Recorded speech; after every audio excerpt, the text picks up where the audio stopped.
Surabaya Mengaji. Yuk, dukung dakwah Surabaya Mengaji. Salurkan harta terbaik Anda untuk operasional dakwah.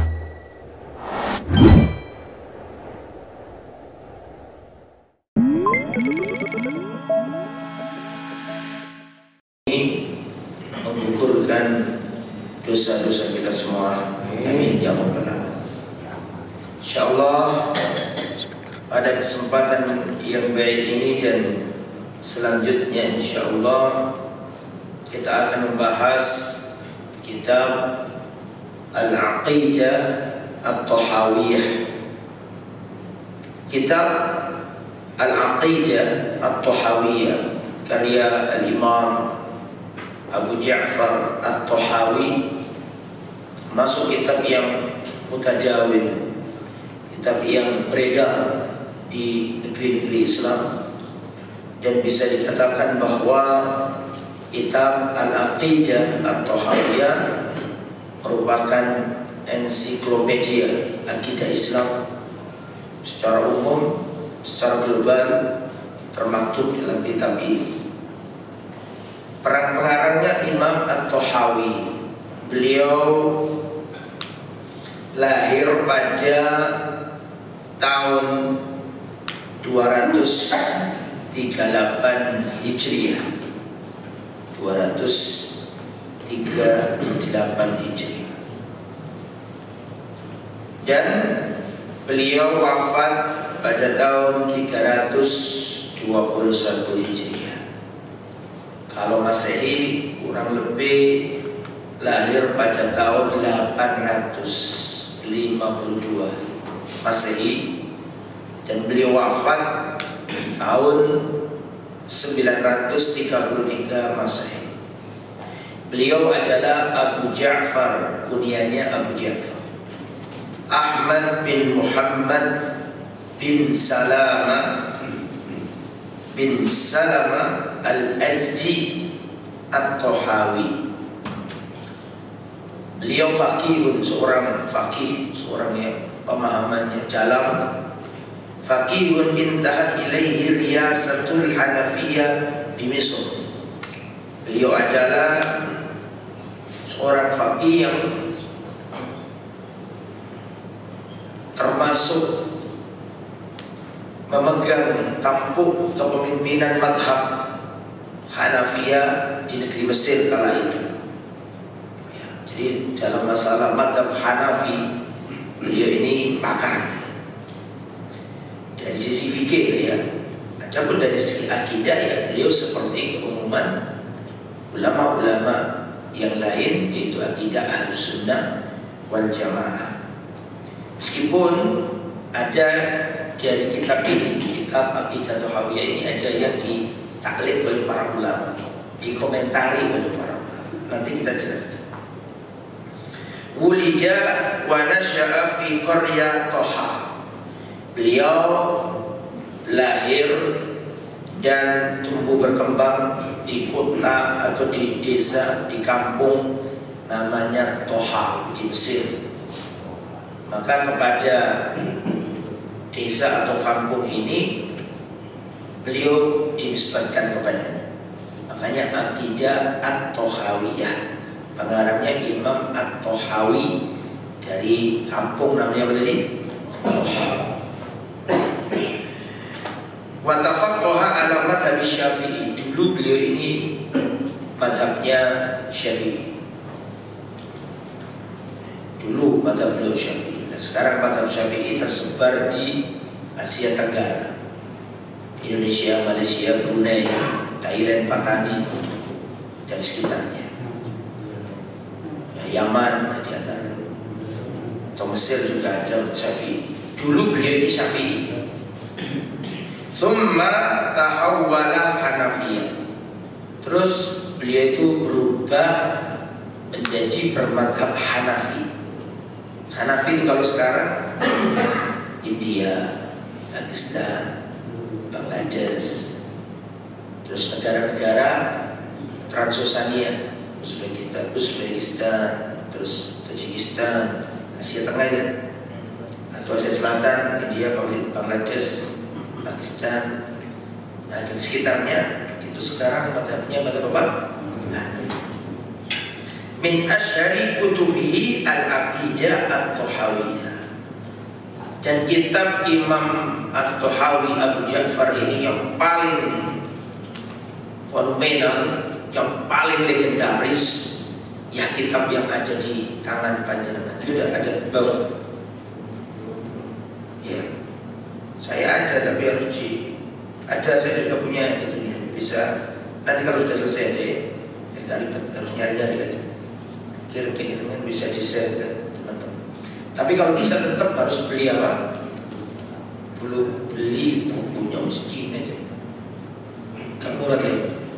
Ya murah banget. Ya silakan dicari di itu matanya. Ya kalau untuk syarahnya ya gede. Ya, saya punya syarah namanya Syarah Abil Is, Al-Imam Abil Is. Nanti kita sampaikan itu. Nah, ini sekilas tentang pengarang kitab apa tadi? Aqidah atau siapa imamnya namanya? Imam Abu Ja'far. Mazhabnya apa secara fikih ya? Secara fikih mazhab apa? Tapi beliau nulis apa? Aqidah. Hadhihi al-aqidatu fi mujmaliha min aqaidi ahli sunnah wal jamaah. Dalam kitab ini, Aqidah Tahawiyah ini, ya di dalamnya adalah menerangkan pokok-pokok akidah ahli sunnah wal jamaah secara global. Illa fi ba'dhi mabahithil iman, kecuali dalam pembahasan iman. Ada taklid dari para ulama, ada komentar para ulama untuk meluruskan sebagian hal yang dianggap perlu diluruskan tentang masalah tadi iman, masalah-masalah amal itu. Nanti kita jelaskan. Tapi secara umum kitab ini adalah kitab yang bagus, dipuji oleh para ulama. Kemudian di antara syarah kitab ini yang paling terkenal dan paling beredar adalah syarah Al-Imam Ibnu Abil Is Al-Hanafi. Al-Imam Ibnu Abil Is Al-Hanafi, pensyarah kitab Aqidah. Ini matanya, ini sudah matang, ada terjemahannya ya. Berarti kalau nggak ada terjemahannya kira-kira semakin kecil atau semakin besar? Lebih kecil lagi. Ini masih ada terjemahannya. Nah, coba nggak ada terjemahannya yang murni asli Arabnya, tambah kecil banget. Apa saku saya masih terlalu besar untuk mengantonginya. Berarti kalau Arabnya benar-benar apa? Tipis banget. Nah, disyarah banyak ulama yang disyarah. Di antara pensyarah yang terkenal adalah Al-Imam Ibnu Abil Is Al-Hanafi. Sama pengarangnya juga orang bermadzhab apa? Hanafi, dari segi apa? Fikih. Wa huwa syarh al-mutadawil al-masyhur. Ini adalah syarah yang paling beredar, paling masyhur. Dulu kita ketika belajar di jami'ah, di universitas, pakai syarah Al-Imam Ibnu Abil Is yang disebutkan dari itu. Dan mungkin insya Allah sudah diterjemahkan juga. Ya, dengan beli syarah, beli matan Aqidah Tahawiyah. Kalau syarahnya apa tadi? Di antaranya Al-Imam Ibnu Abil Is Al-Hanafi. Kemudian ikhwatal iman rahimani wa rahimakumullah.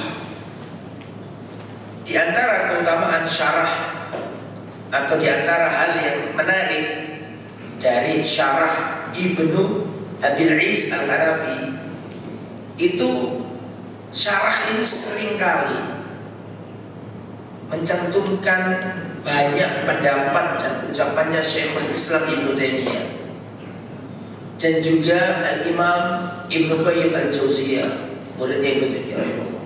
Tapi tidak dicantumkan nama Ibnu Taimiyah, tidak dicantumkan nama Ibnu Qayyim Al-Jauziyah. Ya, saya ulangi, syarah kitab Al-Aqidah At-Tahawiyah ini yang terkenal, yang masyhur di kalangan para penuntut ilmu adalah syarahnya Al-Imam Ibnu Abil Is Al-Hanafi. Di antara keunikan yang dilihat oleh para ulama adalah dalam syarah Ibnu Abil Is ini banyak ucapannya siapa tadi?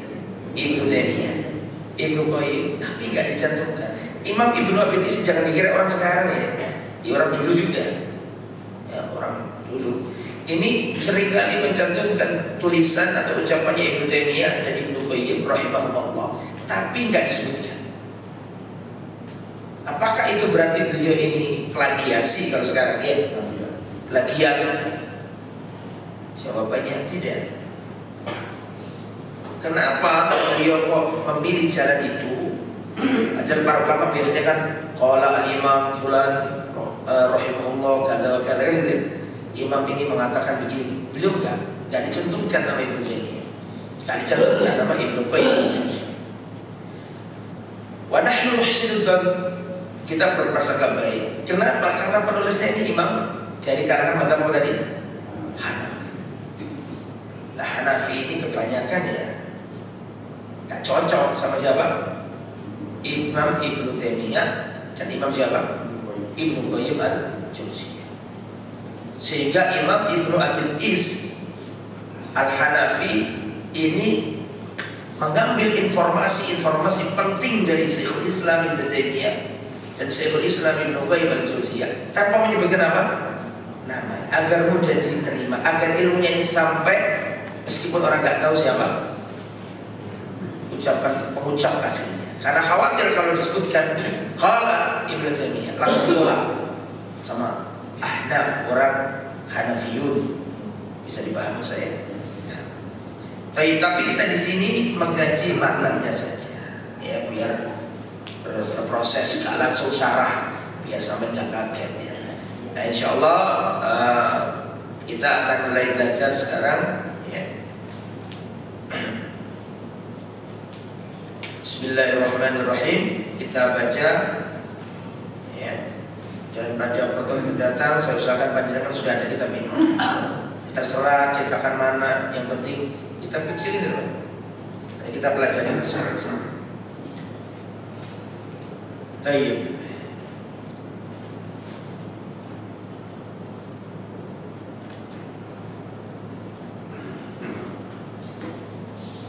Qala al-allamah Abu Ja'far al-Warraq At-Tahawi di Misra rahimahullah. Al-Imam Al-Allamah Abu Ja'far Al-Warraq Al-Imam At-Tahawi yang ada di Mesir berkata, itu tadi pengarang kitab ini, hadza dzikru bayani aqidati ahli sunnati wal jamaah. Ini adalah penjelasan akidah ahli sunnah wal jamaah ala madhabil fuqaha, berdasarkan madhab para fuqaha, berdasarkan madhab para fuqaha ilmillah. Abu Hanifah An-Nu'man bin Thabit Al-Kufi. Jadi beliau ini menulis kitab Aqidah Ahlussunnah berdasarkan madhabnya Imam Abu Hanifah. Karena memang beliau ini madhabnya madhab apa? Tapi kama ta'lamun, sebagaimana yang panjenengan ketahui, Imam empat ini kan beda secara apa? Fikih saja. Tapi kalau secara apa? Akidah secara global sama. Ya. Dan Imam Abu Hanifah ya ada di Irak. Dulu beliau Kufah, dan sekarang madhabnya tersebar di Asia Tengah, di Asia Selatan, termasuk Turki juga. Selain Asia Selatan, Turki juga termasuk yang tersebar sana. Madhab Abu Hanifah sekarang ya. Abi Hanifah An-Nu'man bin Thabit Al-Kufi, dan juga Al-Imam Abu Yusuf Ya'qub bin Ibrahim Al-Ansari, dan juga Al-Imam Abi Abdullah Muhammad bin Hasan Asy-Syaibani ridwanullah alaihi ajma'in. Semoga Allah meridai mereka semua. Wa ma ya'taqiduna min usuluddin, ini adalah apa yang mereka yakini dalam masalah usul din, pokok-pokok agama. Wa yadinuna bihi Rabbul alamin, dan mereka beragama dengan akidah ini kepada Rabb semesta alam, yaitu Allah Subhanahu wa taala. Apa itu bunyinya akidahnya? Yang pertama, ini kalau kalian ada kitabnya kan ini. Wa naqulu fi tauhidillah mu'taqidina bi taufiqillah. Innallaha wahidun la syarikalah. Kami berkata, maksudnya kami ulama Hanafi berkata dalam pembahasan tauhid, meyakini berdasarkan taufik dari Allah bahwasanya innallaha wahidun, Allah itu satu, la syarikalah, tidak ada sekutu bagi, tidak ada sekutu bagi Allah. Itu adalah poin yang pertama, ucapannya Al-Imam Abu Ja'far At-Tahawi. Lah ini perlu dijelaskan, tauhid itu apa sih? Ya, jadi itu ucapan yang pertama dari Al-Imam. Naqulu fi tauhidillahi mu'taqidina bi taufiqillah. Innallaha wahidun la syarikalah. Ya. Ucapan kami tentang tauhid, mentauhidkan Allah sesuai dengan taufik dari Allah, bahwasanya Allah itu satu, tidak ada sekutu bagi Allah. Artinya apa? Ini ucapan saya, bukan ucapan beliau lagi ya, saya terangkan. Artinya landasan yang pertama adalah tauhid, mengesahkan Allah, tidak boleh menyekutukan Allah. Syekh bin Baz rahimahullah memberi komentar tentang ucapan beliau tadi itu, bahwa yang pertama adalah Allah itu satu, tidak boleh ada sekutu, alias tauhid kan itu. Kata Imam Ibnu Baz rahimahullah, beliau berkata, "I'lam anna at-tauhid alladhi ba'athallahu bihi ar-rusul wa anzala bihi al-kutub yanqasimu ila aqsamin thalathah." Ketahuilah sesungguhnya tauhid yang Allah utus dengannya para rasul, yang karena tauhid ini Allah turunkan kitab-kitab dari langit. Sesungguhnya tauhid terbagi menjadi tiga. Mesti nanti ada yang setuju. Oh, tauhid ada tiga barang. Tauhid itu nyembah Allah, cak bismari. Selesai sudah. Kenapa tauhid pakai dibagi tiga? Tauhid itu nyembah Allah, titik, begitu aja. Kenapa itu salafiyun bagi-bagi tauhid menjadi tiga? Pembagian tauhid menjadi tiga itu bukan sesuatu yang salah. Mengapa? Ini dalam kajian penelitian namanya metode al-istiqra.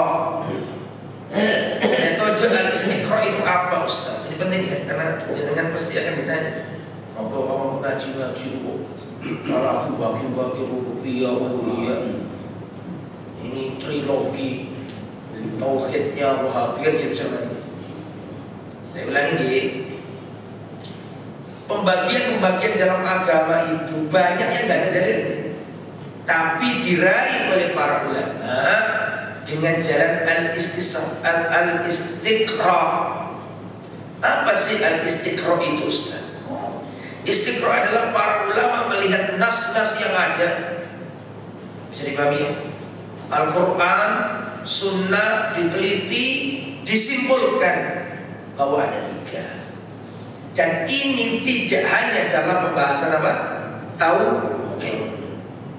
Contoh yang paling ringan saja, yang insya Allah mudah panjenengan pahami, al-ahkam at-taklifiyah, hukum-hukum yang terbagi menjadi 5 itu.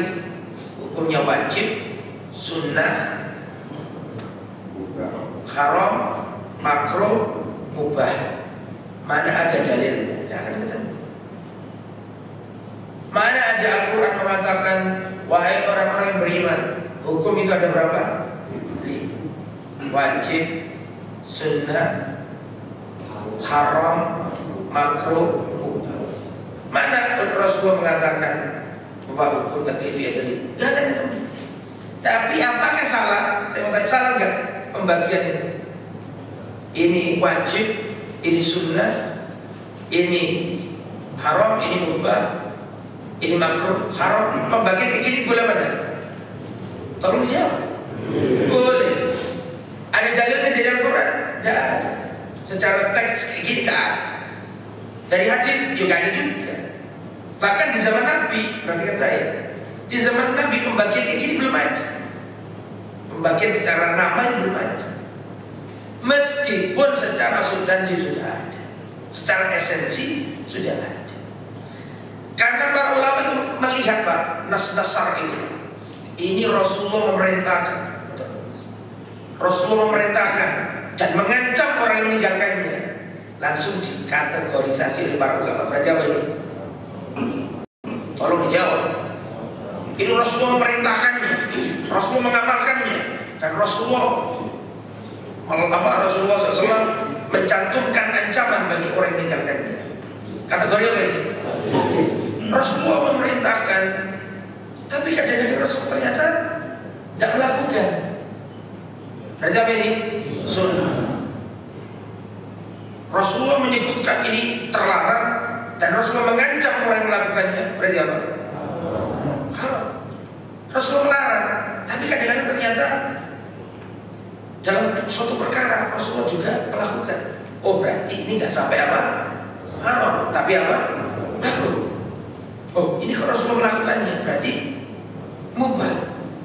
Itu nggak ada secara teks pembagian seperti itu. Hukum ada berapa tadi? Tidak ada. Tapi para ulama meneliti nas-nas syar'i dari Al-Quran, nas-nas syar'i dari hadis, disimpulkan para ulama bahwa hukum ada berapa tadi? Nah, pembagian seperti ini itu namanya metode yang tadi istiqra. Tidak apa-apa. Mau saya kasih contoh lagi? Nah, contoh. Panjenengan kalau belajar tajwid, kalau ada non sakinah, non mati, ketemu dengan huruf hijaiyah, hukumnya itu berapa? Tolong sampai jawab. Tolong sampai jawab. Saya pergi ngantuk pun tidak, harus mandi subuh. Non sakinah, non mati, ketemu huruf hijaiyah, huruf Arab gitu Pak. Hukum tajwidnya ada berapa? Ada 4 atau ada 5 sama aja. Yang pertama idhar, terang bacanya, gak dimendengung. Yang kedua idhar, idgham. Idgham ada 2, betul tak? Idgham bihunna, idgham bila hunna. Terus ada iklab. Iklab ini nun jadi min. Aslinya kan min ba'di, betul? Tapi karena nun ketemu ba, nunnya diganti jadi itu namanya iklab, membalikkan bacaan nun menjadi min. Yang nomor 5 Pak, ikhfa. Lah, perhatikan saya, mana aja pembagian kayak gini di zaman Nabi, di zaman Nabi. Ini namanya apa? Metode apa tadi? Dilihat, diteliti, disimpulkan.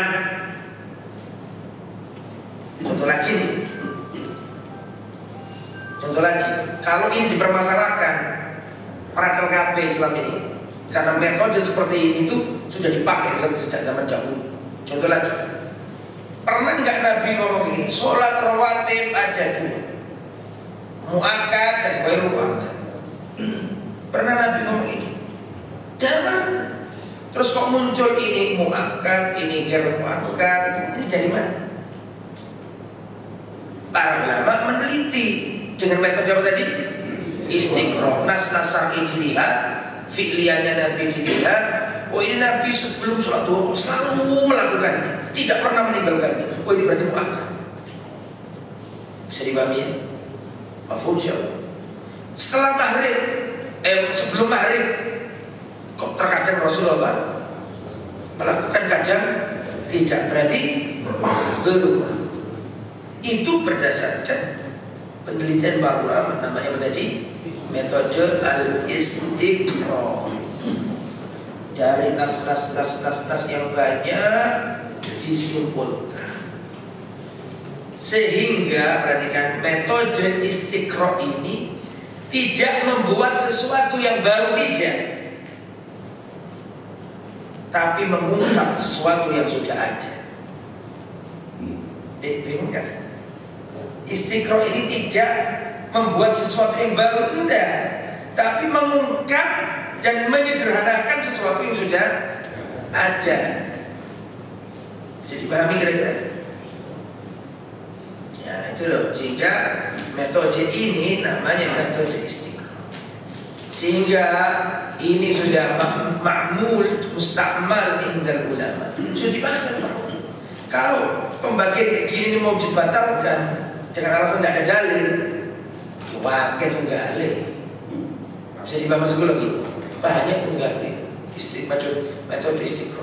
Jadi metode istiqra ini tidak membuat sesuatu yang baru, tapi sesuatu yang ada diungkap dan diilmiahkan dengan memberikan kesimpulan-kesimpulan. Sebelum saya lanjut bisa dipahami ya? Jadi tidak ada masalah. Tauhid ada 3, yang bagi 2, bagi 4 tidak masalah istiqra, asalkan esensinya tetap sama, tidak ada masalah. Yang pertama adalah tauhid ar-rububiyah. Tauhid ar-rububiyah diambil dari kata Rabb. Kata Rabb ini mengandung 3 makna. Mengandung apa? 3 makna. Ini nanti tanya itu sampai ini, langsung jawab hati-hati. Yang pertama, makna Rabb adalah Al-Khaliq, pencipta. Makna Rabb yang kedua adalah Al-Malik, memiliki dan menguasai. Makna Rabb yang nomor 3 dalam bahasa Arab adalah Al-Mudabbir, yang mengatur. Bisa dipahami? Jadi tauhid rububiyah artinya mentauhidkan Allah, meyakini bahwa Allah lah satu-satunya zat yang menciptakan, memiliki dan menguasai, serta mengatur jagat raya alam semesta ini. Mengatur itu penjelasannya jauh. Dia menurunkan hujan, dia mematikan, betul? Memberi rezeki itu masuk mengatur semua. Mudabbir. Sehingga tauhid rububiyah ini artinya mengesahkan Allah, bahwa Allah lah satu-satunya zat yang menciptakan alam semesta ini. Tidak ada yang menciptakan kecuali Allah. Yang mengatur jagat raya ini, yang menguasai jagat raya ini hanya Allah. Nah, itu mana Pak? Kalau meyakini Nyi Roro Kidul bisa nggarai malapetaka, Nyi Roro Kidul bisa mendatangkan manfaat, berarti ada rububiyahnya Allah yang diambil dikasihkan Nyi Roro Kidul. Itu bentuk syirik. Bisa dimana? Tauhid apa ini tadi? Dalilnya mana?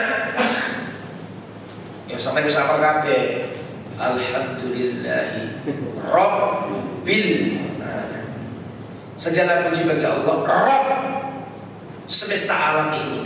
Rabb dalam bahasa Arab mengandung berapa makna tadi? 3. Sing menciptakan, memiliki dan menguasai, serta yang ketiga mengatur alam jagat raya, yang menggerakkan matahari, menerpa, meniupkan angin, bisa mendatangkan banjir, sehingga menggantikan musim. Terus kabeh masuk kabeh di situ. Sehingga tauhid rububiyah ini mentauhidkan Allah dengan perbuatan-perbuatan Allah. Allah mengatur, Allah menghidupkan, Allah mematikan, Allah menurunkan hujan, Allah memberi rezeki. Apalagi kabeh masuk situ. Karena mengatur itu adalah dengan makna seluas-luas. Itu termasuk menggerakkan matahari, termasuk meniupkan angin, menggerakkan mendung, mematikan orang, menghidupkan, ya, semua kategorinya rububiyah. bedanya apa tadi? Alhamdulillahirabbil alamin. Itu yang paling gampang. Dalil yang paling gampang. Mau tak carikan dalil lain, enggak usah sampai bingung. Yang nomor 2, tauhid al-uluhiyah. Tauhid uluhiyah ini apa? Tauhid uluhiyah ini juga dikatakan tauhid al-ibadah.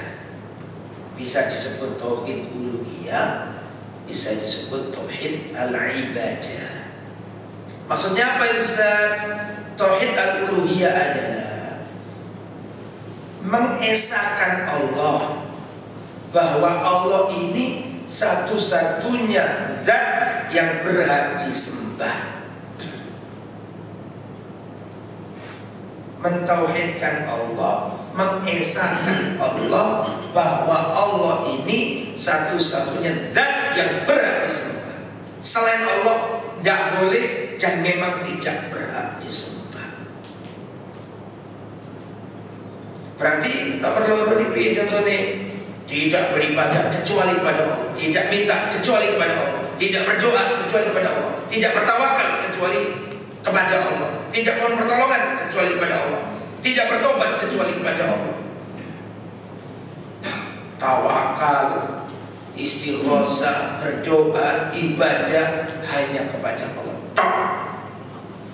Sehingga kalau panjenengan amati baik-baik, kalau rububiyah tadi yang awal mentauhidkan Allah dengan perbuatannya Allah, memberi rezeki, mengatur, menguasai, bisa dipahami. Tapi kalau tauhid uluhiyah ini mengesahkan Allah dengan perbuatan hamba, perbuatan kita. Berdoa hanya kepadanya, bertawakal hanya kepadanya, beristighosah hanya kepadanya, meminta hanya kepadanya, bersabar hanya kepadanya. Saya mau tanya, tolong dijawab. Sudah tahu perbedaannya rububiyah sama uluhiyah? Rububiyah itu dari atas ke bawah, kalau uluhiyah dari bawah. Sudah jelas ya? Dalilnya mana? Tak kasih yang paling mudah. Iyyaka na'budu wa iyyaka nasta'in. Hanya kepadamu ya Allah kami beribadah. Gak jalur nang dukun, gak jalur nang gitu. Ibadah nama Allah tok. Wa iyyaka nasta'in. Dan hanya kepadamu ya Allah kami memohon pertolongan. Itu dalil tauhid apa? Jelas gini. Saya mau tanya,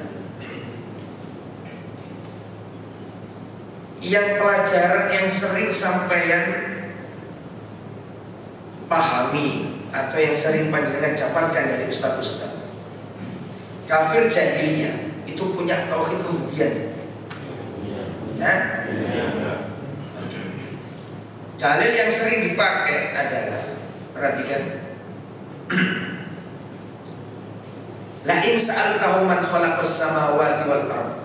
Seandainya kau tanyakan kepada mereka, orang kafir Quraisy itu, siapa yang menciptakan langit dan bumi? Mereka akan berkata apa? Allah. Berarti mereka meyakini nggak bahwa Allah yang mengatur alam semesta ini? Meyakini. Mereka meyakini bahwa Allah yang mengatur alam semesta ini. Mengakui itu. Tapi giliran diajak nyembah Allah, tok mereka tidak mau pakai lata. Terus sekarang pertanyaan saya, berarti tauhid rububiyahnya orang Arab jahiliyah, kalau tauhid uluhiyah jelas rusak, jelas salah. Pakai lata, pakai uzza, jalur nam uzza, menjadikan lata dan uzza menjadi wasilah, minta ke uzza. Jelas berarti memohon kepada selain Allah, menyembah kepada selain Allah, meminta kepada selain Allah. Berarti salah tauhid apa? Tolong jawab, salah jalan tauhid apa? Oke, sekarang saya tanya, kalau uluhiyah mereka itu rusak, salah, bagaimana dengan tauhid rububiyahnya orang kafir Quraisy? Benar apa benar?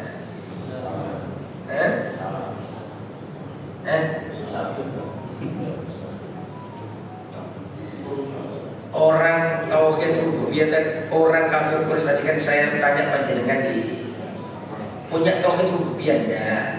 Sampai jawab punya.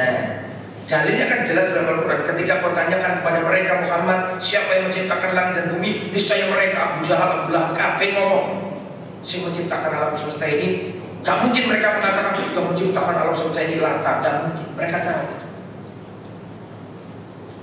Yang menciptakan alam semesta adalah siapa? Allah. Yang ngomong Allah siapa ini? Orang kafir Quraisy. Berarti pertanyaan saya, kalau dalam masalah uluhiyah mereka rusak, betul? Minta ke Lata, minta ke Uzza, kan gitu gitu. Sekarang pertanyaannya dalam hal rububiyah, berarti akidah mereka tentang rububiyah atau rububiyah benar apa salah? Salah. Ini jangan salah paham. Karena sering disampaikan ustaz-ustaz kita bahwa orang Quraisy punya tauhid rububiyah. Itu bukan berarti mereka benar tauhid rububiyah. Kok bisa begitu, Ustaz? Perhatikan saya. Orang itu kalau tauhid uluhiyahnya salah, pasti rububiyahnya salah. Saya kasih contoh ya. Ketika mereka menyembah Lata, ketika mereka menyembah Uzza, itu otomatis ada dalam hati sanubarinya bahwa Lata itu bisa begini, bisa begini, bisa begini. Dalam mana? Berarti Lata bisa memberi manfaat, Lata bisa menolak mador. Makanya nyembah, minta. Kenapa minta kalau nggak meyakini bisa mendatangkan manfaat dan mador? Ketika menganggap Lata dan Uzza bisa memberi manfaat, bisa memberi mador, ini salah rububiyah atau uluhiyah? Rububiyah salah. Jadi ketika ada asatidz kita menerangkan orang tauhid, orang kafir Quraisy punya rububiyah, jangan menganggap itu benar rububiyah. Nah ini yang perlu garis bawahi karena jarang diingatkan. Bisa dipahami kira-kira? Perhatikan saya, orang pantai selatan yang punya pikiran kelenik bisa, nggak semua ini yang bisa. Siapa yang menciptakan langit dan bumi? Pasti mereka mengatakan siapa? Allah. Tetapi mereka minta ke Nyiloro gitu, betul nggak? Nyembah, ngasih sajen, ngasih kepala kerbau. Pertanyaan saya, ngasih kepala kerbau menyembelih untuk selain Allah, ini kesalahan rububiyah apa kesalahan uluhiyah? Kesalahan dalam tauhid uluhiyah. Tapi apakah maknanya rububiyah, tauhid rububiyah mereka benar? Karena nggak mungkin mereka ini mempersembahkan sesajen, paham nggak? Kecuali pasti mereka meyakini bahwa Nyiloro Kidul ada sisi yang mengambil miliknya Allah, punya apa? Menganggap bahwa Nyiloro Kidul bisa mendatangkan manfaat dan madharat, dan meyakini ada zat selain Allah yang bisa mendatangkan manfaat dan madharat, itu salah dalam tauhid apa? Bisa sampai paham? Berarti jangan sesekali Anda menganggap tauhid rububiyahnya orang kafir Quraisy benar. Salah juga. Karena benar apa kok dia nyembah Lata dan Uzza? Ketika dia nyembah Lata dan Uzza, berarti yakin bahwa Lata bisa mendatangkan manfaat dan menolak manfaat. Sebelum saya lanjut, bisa dimengerti? Alhamdulillah. Sekarang yang nomor 3. Yang nomor 3 itu jelas pokoknya. Tauhid al-asma wa sifat.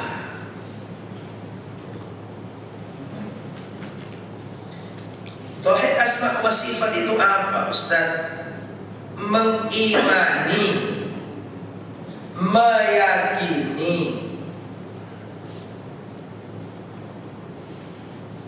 bahwa Allah memiliki nama-nama yang indah, asmaul husna, dan sifat-sifat yang mulia.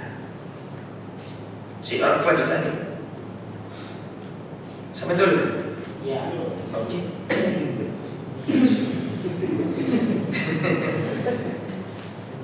Mengimani dan meyakini nama-nama Allah yang indah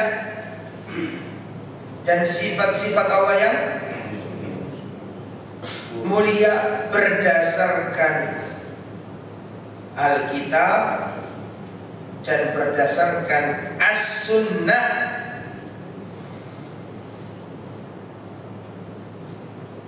menetapkannya tanpa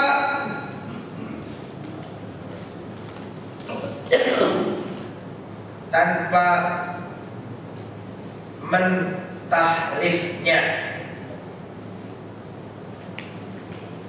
Sebelum saya lanjut, dengarkan saya. Letakkan HP dan pulpennya.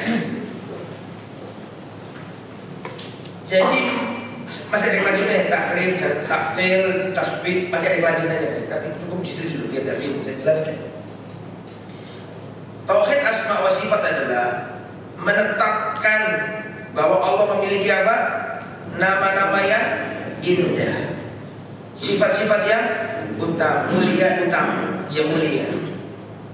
Menetapkannya berdasarkan dohir, tanpa yang sering saya mendengarkan tanpa mentakwil, betul ya? Sebenarnya lafaz yang lebih tepat bukan mentakwil, mentahrif itu lebih tepat. Maksudnya apa? Kok tambah anak-anak itu? Takwil itu sebenarnya bisa positif, bisa negatif. Makanya kalimat takwil sebagian ulama mengatakan menghindari kalimat takwil, karena kalimat takwil itu bisa maknanya apa? Perhatikan saya. Kita tinggalkan saja. Takwil menurut para salaf berbeda dengan takwil menurut orang khalaf. Takwil menurut orang salaf zaman dulu maksudnya ya, artinya apa? Tafsir.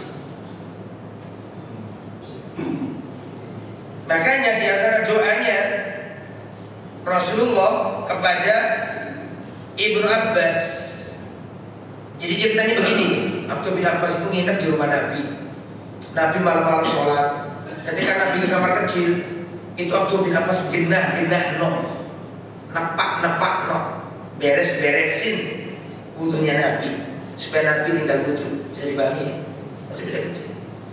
Ketika Rasulullah keluar dari tempat pembuangan, Ummu Salamah,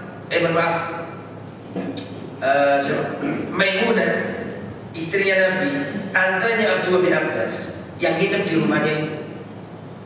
Maimunah ngomong, ya Rasulullah yang coro Surabaya isi genah no niki wau ya Rasulullah, Abdullah bin Abbas bisa cilik yang beresin semuanya ini, yang mempersiapkan semuanya ini Abdullah bin Abbas, ponakanku ya Rasulullah. Jadi Abdullah bin Abbas itu dengan istri Nabi Maimunah tante, tapi dengan Rasulullah sepupu. Paham nggak maksudnya? Makanya sampai kalau dengar riwayat Abdullah bin Abbas nginep di rumahnya Nabi, ya maksudnya itu nginep di rumah tantenya itu. Makanya kekerabatannya double kepada Nabi misalnya, kepada Maimunah istrinya Nabi dari tante ponakan. Bisa dipahami ya? Setelah Rasulullah sudah cari wong Jawa sudah semanding ya, sudah genah kabeh, ono tempat cuci, tempat wudu. Maimunah mengatakan yang melakukan ini semuanya Abdullah bin Abbas ya Rasul. Maka Rasulullah berkata, Allahumma faqihhu fiddin, ya Allah pahamkan bocah kecil ini urusan agamanya. Wa allimhu ta'wil, ajarilah Ibnu Abbas takwil. Takwil yang dimaksud di sini apa? Tafsir. Memang takwil dari dulu memang tafsir. Makanya Imam At-Tabari yang punya kitab terkenal itu, kitab tafsir At-Tabari, enggak jauh sama enggak paham ya. Kitab tafsir At-Tabari itu induk Pak. Tafsir Bukhari ke sana, tafsir As-Sawbani ke situ, tafsir Panawat, tafsir At-Tabari ini. Imam At-Tabari ini kalau mentafsiri ayat, beliau ngomongnya gini, wa ta'wilu hadhil ayat, takwil ayat ini adalah begini-begini. Padahal maksud beliau itu apa? Tafsir. Makanya sebagian ulama menghindari kata takwil karena takwil sebenarnya ada maknanya menurut sangat positif. Tapi takwil menurut orang zaman sekarang ini adalah mengubah makna yang dohir, paham nggak? Diubah dengan makna yang tidak dohir, majas atau kinayah atau tidak hakikat. Tangan diubah jadi apa? Kuasa. Wajah diubah jadi istawa jadi istawa. Itu takwil, memalingkan dari makna yang sesungguhnya ke makna yang tidak sesungguhnya. Bisa dipahami? Oke. Nah, perhatikan saya. Tauhid asma wa sifat artinya mengimani, menetapkan bahwa Allah punya nama-nama yang indah, sifat-sifat yang mulia berdasarkan doanya, tidak mentahrifnya. Nah, sekarang ketika saya ucapkan kata tahrif, saya sudah paham kan? Jadi memalingkan dari makna yang sesungguhnya sejatinya kepada makna yang lain. Allah bersemayam, Allah tinggi di atas arsy. Mereka mengatakan kalau Allah di atas arsy, berarti pertama Allah terbatasi, berarti Allah ciri. Kedua, berarti Allah butuh arsy. Oh, macam-macam mereka. Oh, berarti Allah nggak di atas arsy, tapi maksudnya Allah menguasai arsy. Lah, istawa diganti apa? Istaula yang artinya menguasai. Inilah namanya tahrif. Ya bolehlah kita katakan takwil. Oke lah, takwil terserah. Tapi takwil bukan takwil yang dimaknai oleh orang. Coba bingung ya, mereka ngaji asma sifat itu rojo mulailah kepalanya. Tapi coba paham dia. Ini padahal pelan-pelan banget. Terus tanpa tahrif, tanpa memalingkan dari makna sesungguhnya. Karena mereka suka tahrif. Dikatakan yanzilu rabbuna ila sama'i dunya, Allah turun ke langit dunia pada sepertiga malam terakhir. Gak masuk kata mereka nih, gak masuk. Ini harus ditakwil. Ini harus tahrif. Masa Allah turun ke langit dunia? Katanya Allah di atas atas. Kok turun ke langit dunia? Pada sepertiga malam terakhir, kurang jam 2 begitu. Padahal sekarang di Indonesia jam 2, di Surabaya jam 2, nanti akan ada jam 2 di sebelah baratnya lagi, betul apa? Atau yang beda waktunya. Berarti Allah tuh gak naik turun.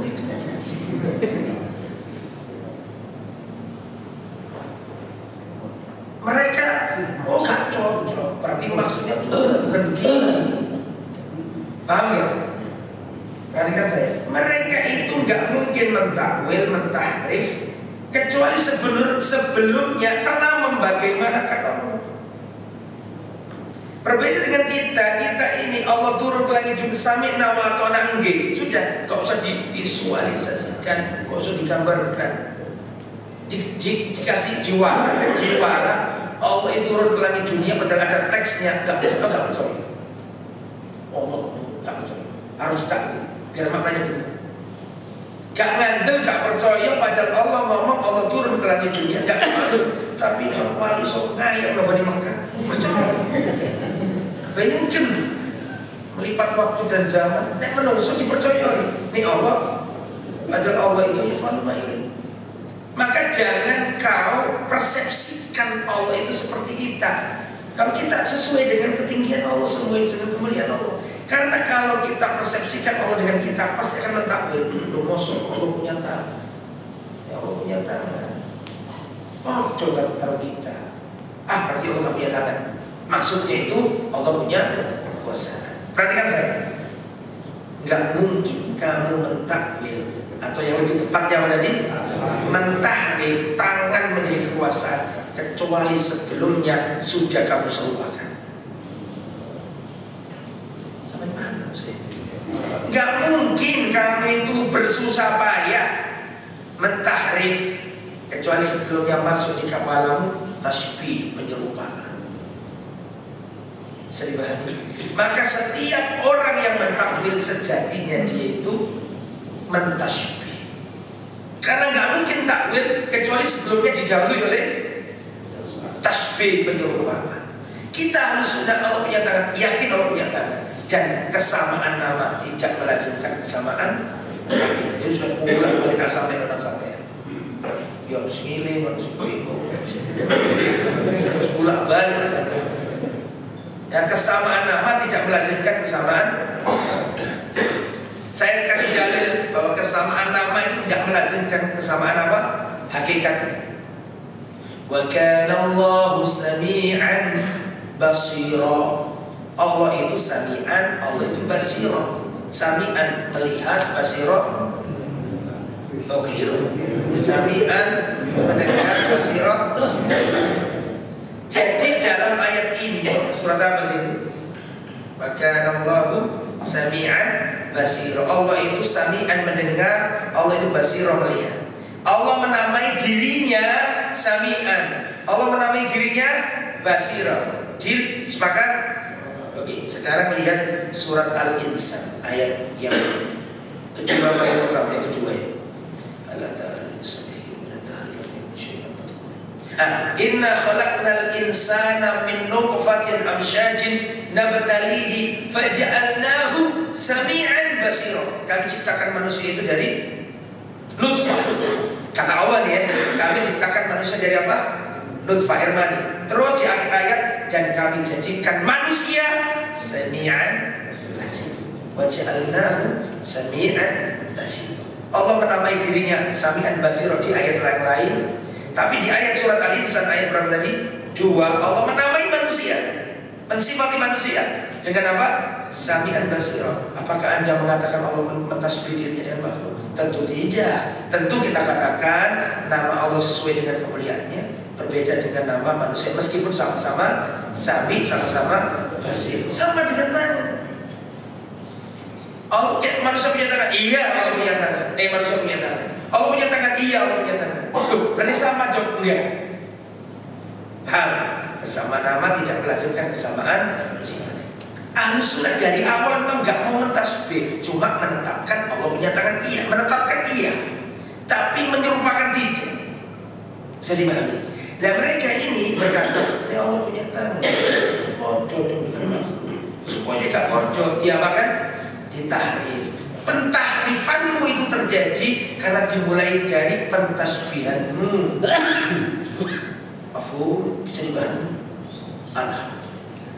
Wis itu sih ae jodoh. Sampai punya kita terus begini ekonomi kita kok tidak paham sampai bisa dipahami gini. Nah, jadi ini baru poin 1. Pertemuan ini 1 poin gitu. Poin tentang masalah apa? Tauhid. Saya belum bicara yang lain panjang lebar. Nah, oke. Ada pertanyaan sih? Ayo Pak. Sama nggak takut ya. Kayak Isa hati-hati. Monggo, saya silakan.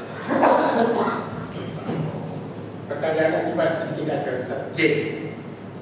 Mengenai apa itu tangan apa itu? Nanti kalau hari kiamat itu katanya langit itu digulung sama tangan. Gimana itu mau penjelasannya? Sama seperti yang jangan sampaikan. Kita tidak menvisualisasikan apa tangan Allah seperti tangannya apa. Kita iman.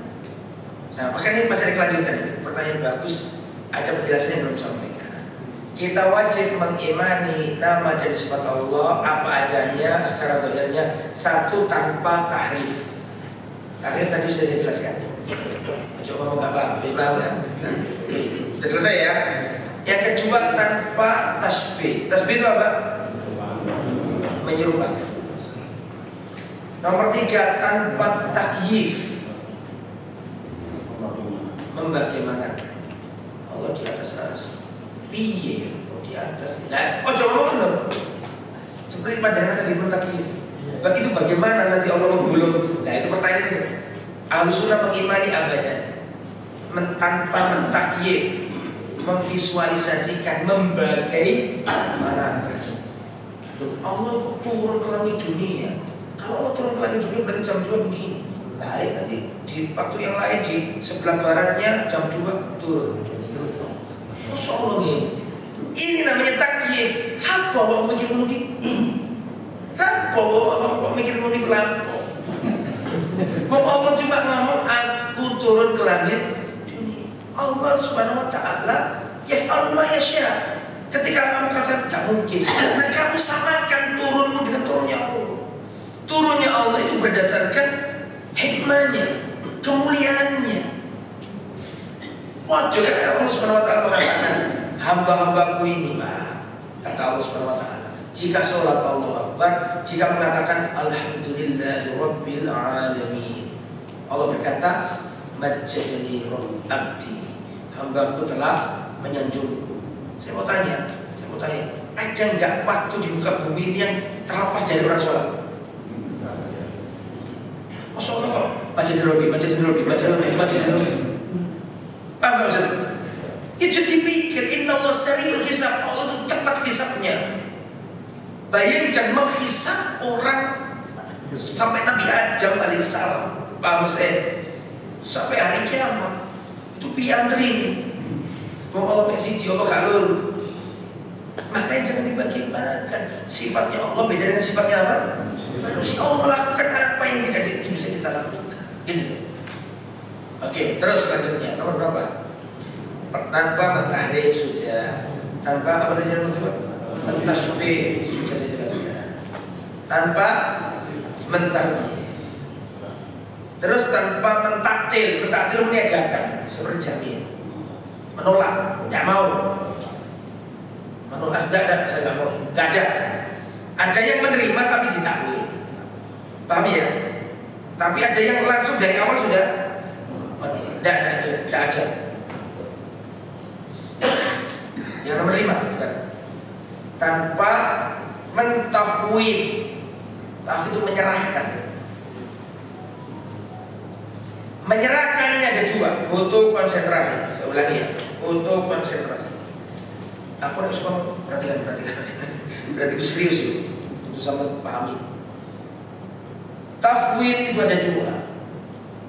Tafwid yang terlarang itu tafwid makna. Tafwid apa? Makna. Tafwid artinya apa sih? Menyerahkan. Allah punya tangan kan? Allah punya tangan apa enggak, kita serahkan kepada Allah sendiri. Ini enggak boleh. Sudah paham? Tafwid yang seperti ini apa? Tafwid yang enggak boleh. Ustaz, ini orang masih pendapat. Ada yang mengatakan Allah di mana-mana. Ada yang mengatakan Allah di atas arsy. Ada yang mengatakan Allah tidak di mana-mana. Iya ada yang Allah di mana-mana. Ada yang mengatakan Allah tidak di mana-mana. Allah tidak di mana-mana hilang. Tidak ada berarti. Tidak di mana-mana hilang. Paham ya? Ada yang mengatakan Allah di atas arsy. Ada yang mengatakan Allah di mana-mana. Ada yang mengatakan Allah tidak di mana-mana. Gimana Ustaz? Ya kalau menurut Al-Quran ya jelas Pak, Al-Quran di atas arsy. Tapi di atas arsy kayak gimana? Kita serahkan ke Allah. Atau saya keliru. Kalau itu boleh memang bagaimana kita serahkan ke Allah ya kan? Ya nggak boleh begini contohnya. Yang tafwid tadi ya Allah ini Pak di atas arsy. Apa di mana? Di mana-mana. Apa tidak di mana-mana. Kita serahkan ke Allah saja. Itu tafwid tidak boleh. Allah jelas-jelas ngomong kok. Intinya kali Ar-Rahmanu alal arsy. Inna anzalnahu fi lailatul qadr.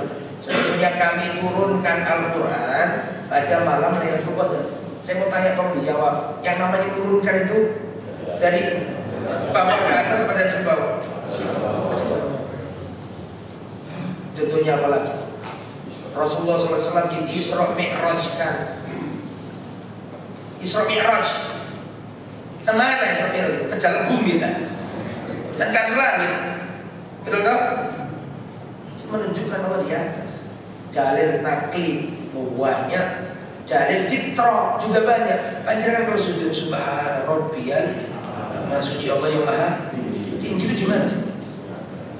Ibu caci ini apa? Dukur itu dina atas gimana? Kalau itu nggak usah pakai matematika, nggak pakai filsafat. Sudah paham gitu. Dengan fitrah kita ini, kalau kita sujud dalam fitrah kita ini Allah ada di atas. Gak mungkin Allah merasa Allah di samping kita kan enggak? Sampai baru berarti fitrah sampai mulai error. Allah. Jadi tanpa ulangi lagi, tanpa tahrif atau takwil. Cuma tahrif lebih apa? Tepat. Tanpa tasbih, tanpa takdir, tanpa takyif dan tanpa tafwid. Tafwid ada 2. Tafwid yang pertama tafwid makna. Saya enggak. Allah punya tangan enggak? Kalau dalam Quran ya jelas bahwa Allah punya tangan, tapi tangan ini kita nggak paham apa maksudnya tangan ini. Ini nggak boleh ngomong gini.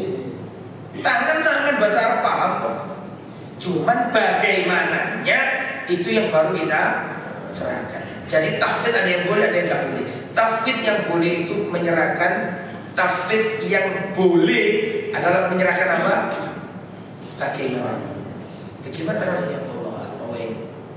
Bagaimana istiwanya Allah? Jujurnya apa begini? Tak boleh. Kita serahkan cuma. Tapi kita yakini bahwa Allah beristiwa di atas.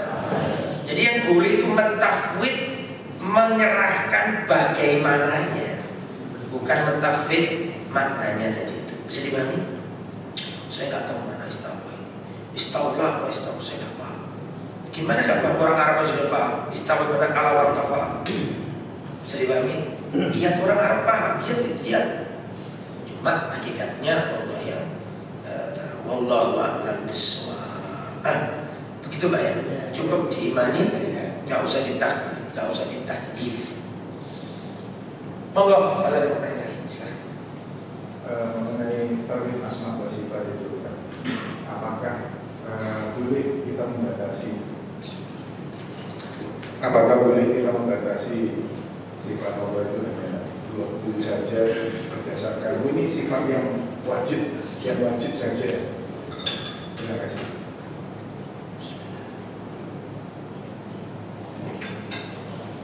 Nama Allah tidak terbatas dengan 20.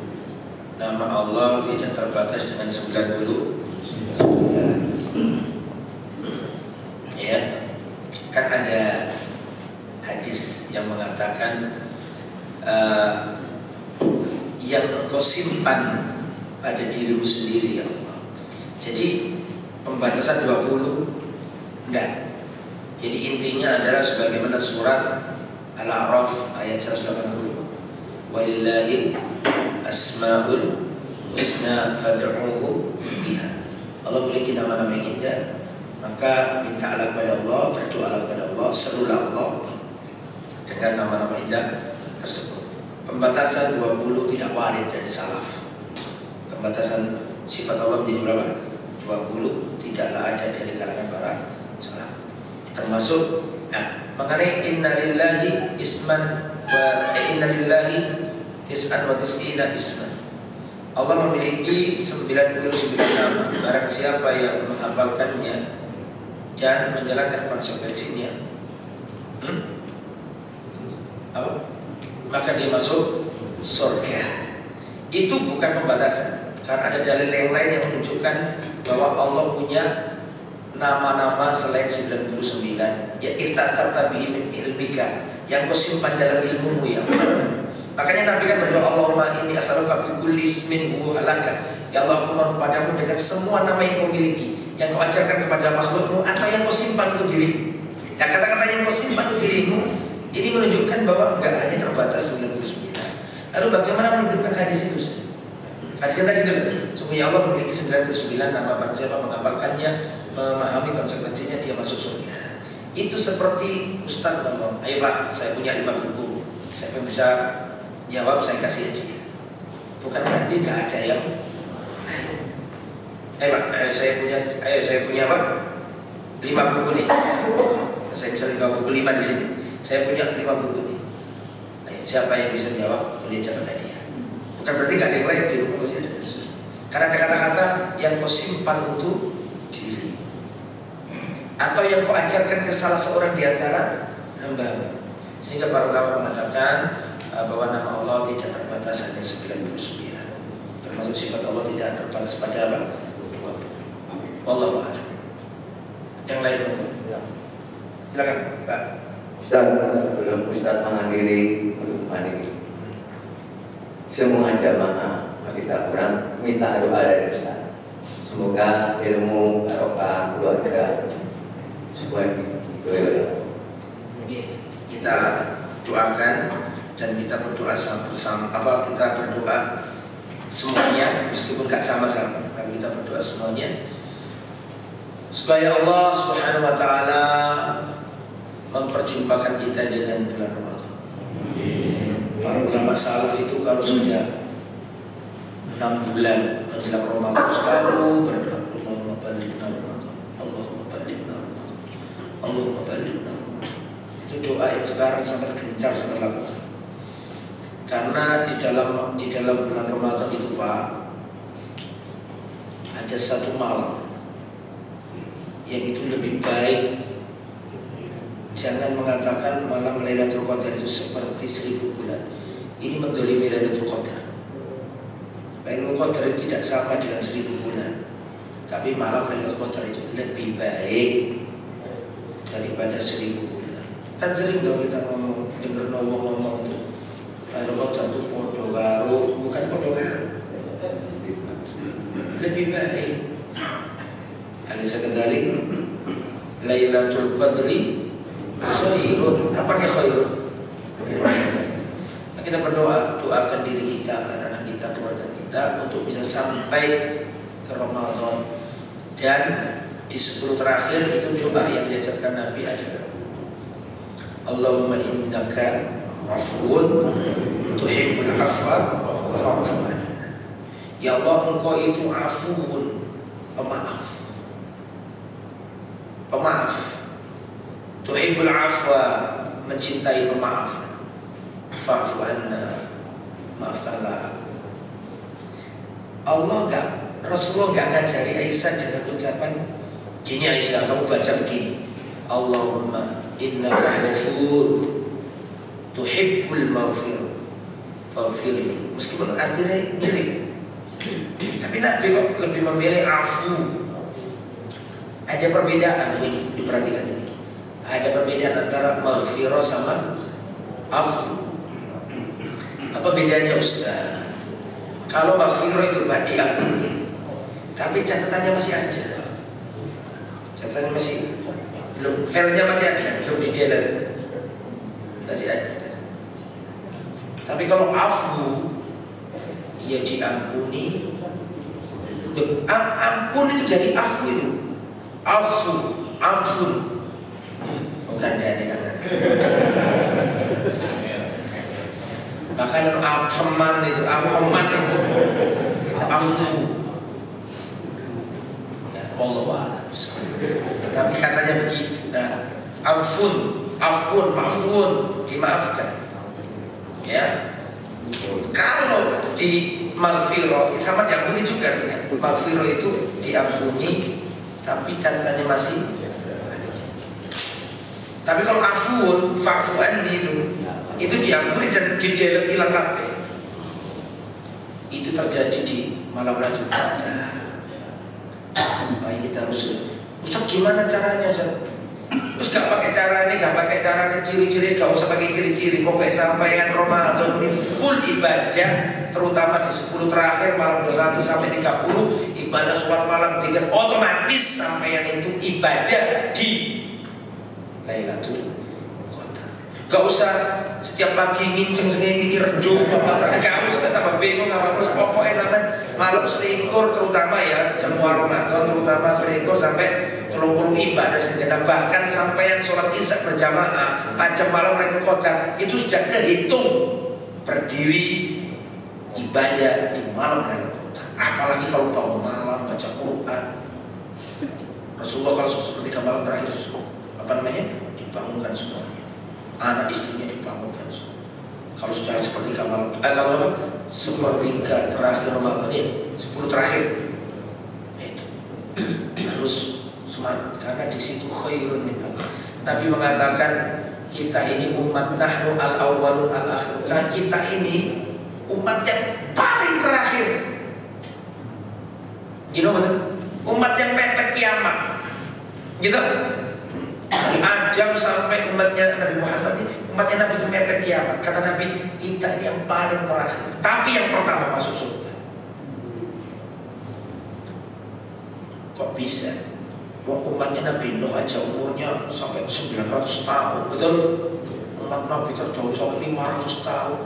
Nah, umat Islam itu antara 60 sampai 70 kurang lebih, betul? Kepotong masa belum balik, kepotong masa belum tobat, kepotong HP yang terus Selama kan kepotong dulu. Wes gak karuan teman pokoknya. Mungkin dari 60 itu kalau diperas yang asli dibaca mungkin ya Allah alam. Dikit ya kan. Tapi kita punya Lailatul Qadar mungkin yang gak diberikan ke umat terdahulu. Oke, ben Ramadan itu sampai serius. Lebih bagus bukan seperti lebih bagus daripada 1000 bulan.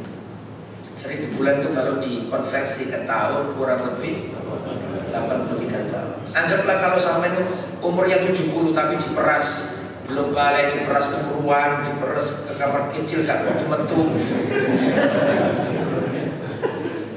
Anggaplah wis 40 wis elek-elekan wis. Elek-elekan iki ya. Nek-nekan. 40 wis elek-elekan. 40 kalikan 83. Piro? Walaupun papan. Walaupun papan kok 16 baca. Itu kowe itu kondi. Tolong betul. Berarti 3.200. Itu tak anggo petang puluh yang iku nek bener-bener serius Ramadan nih. Itu berarti wis 80 itu anggaplah sama, padahal gak sama. Kata Allah tadi apa? Khairun lebih baik. Itu anggaplah kali lebih baik. Tidak sama ya, dedekan ini. Paham ya? Itu sudah 3.000 bulan. Makanya kita punya itu, jangan disia-siakan. Makanya sering saya sampaikan, Pak, Rasul itu pernah naik mimbar, ada undak-undakannya Nabi berapa? 3. Nabi amin. Kenapa ya Rasulullah? Baru saja malaikat Jibril berdoa amin.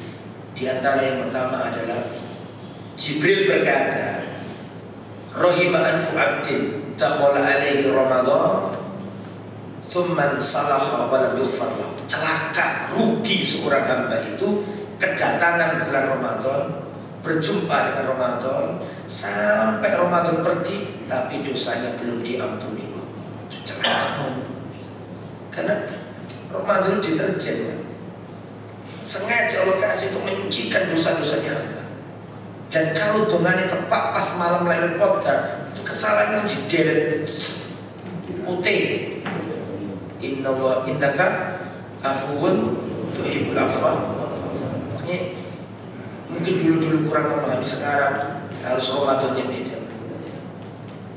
Mulai sekarang sampai sebarkan kebaikan, ajak yang baik-baik.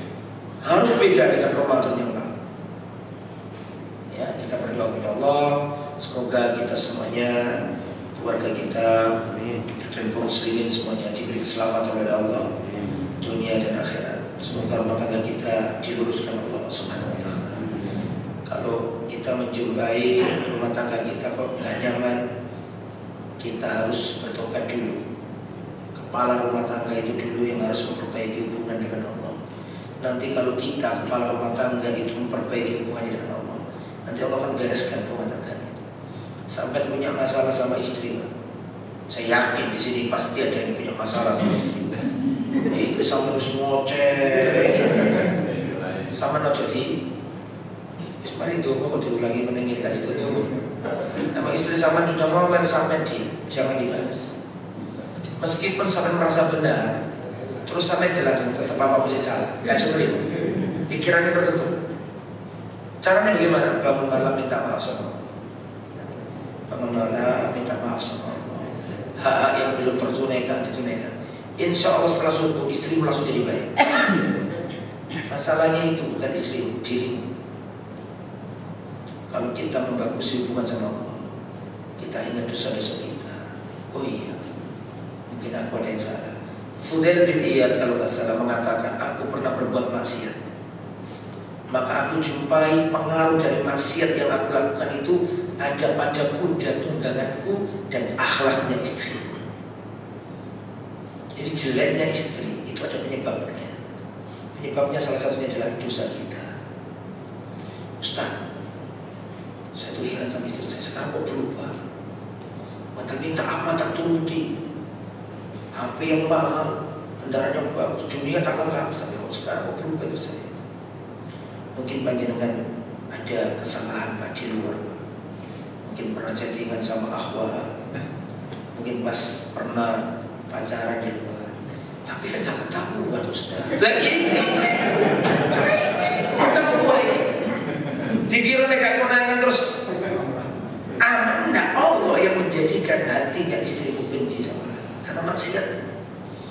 Setiap maksiat akan berpotensi merusak rumah tangga. Tahu atau nggak tahu urusan belakang, tapi maksiat yang kau lakukan berpotensi merusak apa? Rumah tangga. Kita berdoa kepada Allah. Ada doa untuk rumah tangga kita. Rabbana hab lana min azwajina wa dzurriyyatina qurrata a'yun waj'alna lil muttaqin. Semoga Allah menjadikan istri-istri kita, kalau ibu-ibu berarti suami, pasangan kita, anak-anak kita, menjadi penyejuk pandangan mata kita, penentram jiwa dan pelipur. Kita tutup dengan bacaan kafaratul majlis. Subhanakallahumma wa bihamdika asyhadu an la ilaha illa anta astaghfiruka wa atubu ilaik. Wassalamualaikum warahmatullahi wabarakatuh.